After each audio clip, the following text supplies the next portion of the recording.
સમાચાર જામનગરથી મળી રહ્યા છે, જ્યાં ટાઉન હોલના રિનોવેશન ખર્ચનો વિવાદ વકર્યો છે। ટાઉન હોલના રિનોવેશનમાં ભ્રષ્ટાચાર આચરવામાં આવ્યો હોય તેવા આક્ષેપો થઈ રહ્યા છે। મહત્વનું છે કે ટાઉન હોલના રિનોવેશનમાં મોટા પાયે અધિકારીઓએ ભ્રષ્ટાચાર કર્યો હોય તેવા આક્ષેપો થઈ રહ્યા છે। મહાનગરપાલિકાના અધિકારી અને કોન્ટ્રાક્ટરોની મિલીભગતથી ભ્રષ્ટાચાર આચર્યો હોય તેવા આક્ષેપો પણ થઈ રહ્યા છે। ટાઉન હોલ રિનોવેશન બાદ 7 કરોડના ખર્ચની તકતી પણ લગાવવામાં આવી છે। એટલે મેયર વિનોદ ખીમસુરિયાએ ટાઉન હોલ 4 કરોડના ખર્ચે તૈયાર થયાનું કહ્યું છે। જ્યારે મેયર વિનોદ ખીમસુરિયાએ ટાઉન હોલ 4 કરોડના ખર્ચે તૈયાર થયાનું કહ્યું તો પછી તકતી 7 કરોડની શું કામ મૂકવામાં આવી તે પણ સવાલ છે। મેયરના નિવેદન બાદ મનપાએ તકતી હટાવી 7 કરોડનો ખર્ચ જાહેર કર્યો। આજ રોજ 23 તારીખના રોજ જામનગર મહાનગરપાલિકા દ્વારા ઘણા સમયથી આ ટાઉન હોલનું રિનોવેશનનું કાર્ય ચાલુ અને પ્રગતિમાં હતું એ પૂર્ણ થયેલ છે અને પ્રજા માટે આજે એક નાટકના માધ્યમથી આનું લોકાર્પણ કર્યું છે અને આ ટાઉન હોલની ક્ષમતા જે હતી એટલી જ છે અને એમાં ઘણા બધા ફીચર્સ સાઉન્ડ સિસ્ટમથી માંડી ચેરથી માંડી અને આશરે 4 કરોડની આસપાસ ખર્ચ કરી અને પ્રજા માટે આજ રોજ આ ટાઉન હોલ ખુલ્લો મૂકવામાં આવેલ છે। વિરોધ પક્ષનો આક્ષેપ ખોટો છે, કારણ કે 7 કરોડનું આઇટમ વાઇઝ કામ થયેલું છે। તેની ડિટેલ પ્રેસ નોટ પણ આજે છાપવામાં આપવામાં આવેલ છે। કઈ કંપનીની મિક્સની સાઉન્ડ સિસ્ટમ અને ઇલેક્ટ્રિક સિસ્ટમ વાપરવામાં આવેલ છે, પેનલ કઈ કંપનીના વાપરવામાં આવેલ છે, કેટલું ફ્લોરિંગ થયેલ છે, નવી 2 સ્ટેર બનાવેલ છે, 2 ઇન્ટરકનેક્ટેડ સ્ટેર બનાવવામાં આવેલ છે। આ બધી જ વસ્તુ પ્રેસ નોટમાં આજ રોજ આપવામાં આવેલ છે। વર્ષ 1955માં જામનગરની જનતા માટે ટાઉન હોલ જે છે તે ખુલ્લો મૂકવામાં આવ્યો। એમપી શાહ જે પરિવાર છે તેના દ્વારા માત્ર 51,000નું દાન આપીને અહીં ટાઉન હોલ ઊભો કરવામાં આવ્યો। લગભગ 50 વર્ષ બાદ એટલે કે 2004માં ફરીથી આ ટાઉન હોલ જે રિનોવેટ કરવામાં આવ્યો અને તેનું ખર્ચ 65 લાખ જે આંકવામાં આવ્યું। ત્યારબાદ માત્ર 20 વર્ષના એટલે કે 18 વર્ષના ગાળામાં આ ટાઉન હોલ ફરીથી રિસ્ટોરેશન એટલે કે ફરીથી જે છે સમારકામ કરવામાં આવ્યું અને આ વખતેનો ખર્ચ 7 કરોડ થવા જાય છે। એટલે કે 50 વર્ષમાં માત્ર 51,000થી માંડીને 65 લાખ અને ત્યારબાદ 18 વર્ષના ગાળામાં 65 લાખથી માંડીને 7 કરોડનો ખર્ચ।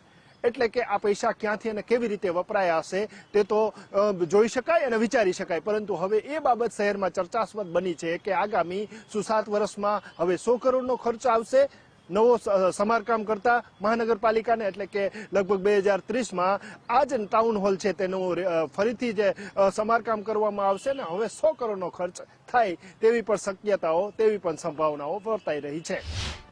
હમણાં જ આપણે વાત કરીએ તો જે ટાઉન હોલમાં 4.6 કરોડનું ટેન્ડર હતું તે 70% વધીને 7 કરોડની આસપાસ ટેન્ડરની પ્રક્રિયા કરવામાં આવી છે। જ્યારે ટેન્ડર કાઢવામાં આવે છે ત્યારે એન્જિનિયરો દ્વારા તેમાં એસ્ટિમેટ કાઢવામાં આવે છે। તો શું આ એન્જિનિયરો અભણ છે કે આપણે પગાર એને આપી છીએ? શેના માટેનો પગાર આપી છીએ? આટલો બધો ડિફરન્સ 70% અપ ટેન્ડર નીકળે છે। ચોખ્ખું આમાં સાબિત થાય છે કે ભાજપના લગતા વરગતા કોન્ટ્રાક્ટરોને ટેન્ડરની પ્રક્રિયામાં ટેન્ડર આપી અને એને પૈસા કમાવા માટેનો કિમિયો જામનગર મહાનગરપાલિકા કરતી હોય તેવું સ્પષ્ટ જણાય છે। અને આ બાબતે જો આગળ કાર્યવાહી કરવામાં નહીં આવે તો અમે પ્રજાને સાથે રાખી, કોંગ્રેસ પરિવાર સાથે રાખી અને વિરોધ પક્ષની જે ભૂમિકા છે કે એમાં રોજકામ કરાવી અને આમાં લગત અધિકારી કે જે હોય અને કોન્ટ્રાક્ટર હોય તેના પર જે કાર્યવાહી કરવાની થશે તે કાર્યવાહીની માંગ કરશું।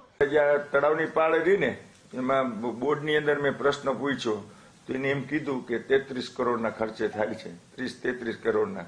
તો મેં ફાઇનલ 30-33 કરોડ સિવાય મેં કીધું આગળ નહીં વધે ને, તો કે ના, એ કે આ તો અમારું પ્રાથમિક એસ્ટિમેટ છે, અગાઉ પણ કદાચ ખર્ચ થઈ શકે એમ છે। તો એટલે એનો મતલબ એ થયો કે 50 કરોડે તો પહોંચવાનું જ છે ને।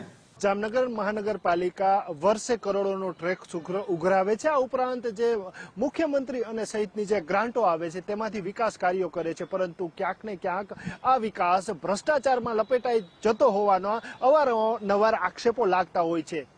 શહેરમાં આવેલો મધ્યમાં આવેલો ટાઉન હોલ જોઈ શકાય છે। આ ટાઉન હોલ છે કે આ ટાઉન હોલને 2022માં નવનિર્મિત એટલે કે રિનોવેશન માટેનો જે કોન્ટ્રાક્ટ આપવામાં આવ્યો છે, લગભગ 4 કરોડના ખર્ચે આ એસ્ટિમેટ તૈયાર કરવામાં આવ્યો હતો અને અહીંનું તમામ એટલે કે હોલની ખુરશીથી માંડીને સાઉન્ડ સિસ્ટમથી લઈને બેઠક વ્યવસ્થા તમામ જે નવો ઓપ આપવાનો હતો 2 વર્ષ પછી આ કામ પૂર્ણ થયું અને તાજેતરમાં આજે જામનગરના મેયર દ્વારા જામનગરના સાંસદ દ્વારા આજે છે તે ટાઉન હોલ જે છે તે ખુલ્લો મૂકવામાં આવ્યો અને પ્રજાને માટે ખુલ્લો મુકાયો, પરંતુ ખુલ્લો મૂકતાની સાથે જ આ ટાઉન હોલ વિવાદમાં આવી ગયો, કારણ કે જે તે સમયે ઉદ્ઘાટન કરવામાં આવ્યું એટલે કે નવનિર્મિત થયા બાદ મેયરે મીડિયા સમક્ષ કબૂલ્યું કે આ ટાઉન હોલ 4 કરોડના ખર્ચે થયો છે, પરંતુ ત્યારબાદ વિવાદ થતા એટલે કે તકતીના નામનો વિવાદ આવ્યો હતો. તકતી જે છે તે 7 કરોડનો ખર્ચ સૂચવતી હતી,